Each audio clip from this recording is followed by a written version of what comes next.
Pour refroidir l'ensemble du système, j'utilise de l'eau. Cette eau sera chargée en énergie sous forme de chaleur. Et je peux l'utiliser soit pour faire du séchage, et maintenant on parle aussi de trigénération, même chez nous.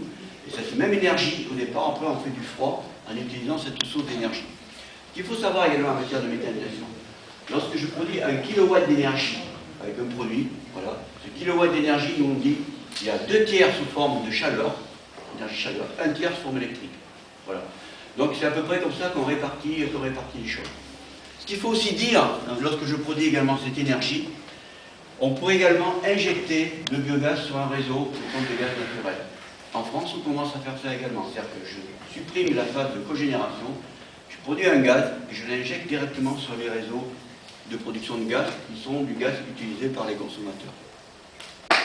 Et le dernier point, on simule le fonctionnement économique du projet, on simule ce fonctionnement sur le plan technique, mais également sur le plan économique, car c'est essentiel en fait. Si ce dispositif ne s'équilibre pas économiquement, ben on arrête, on ne commence pas. C'est-à-dire que quand on fait de la méthanisation, quand on produit de l'énergie à base de méthanisation, ben il faut que c'est un rapport. Il faut qu'on dégage un résultat économique, sinon ça ne va pas marcher. Une fois qu'on a fait toutes ces étapes-là, surtout celle-ci et celle-ci, voilà. Après, on établit, nous, ce qu'on appelle un cahier des charges constructeur.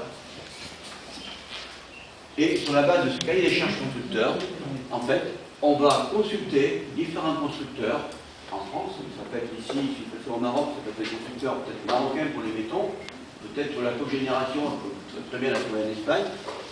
On fait ces consultations, et sur la base de ces consultations, on a un coût d'investissement du projet. Et sur la base de ce coût d'investissement du projet, à ce moment-là, nous, je pense qu'ici ça peut être la même démarche, on va rechercher, on va construire le financement du projet. C'est-à-dire qu'on va chercher des aides publiques à l'Union européenne, ça peut être ensuite on trouve des banques ou des fondations qui investissent dans ce type de projet. Voilà. Donc quand on commence ce type de démarche, entre la première réflexion et le début d'une construction, dans la région dans laquelle on travaille avec Antal, grosso modo, environ, on est sur un délai de 24 mois. Voilà. Alors maintenant, je te repasse la parole pour parler des apports de projet de méthanisation.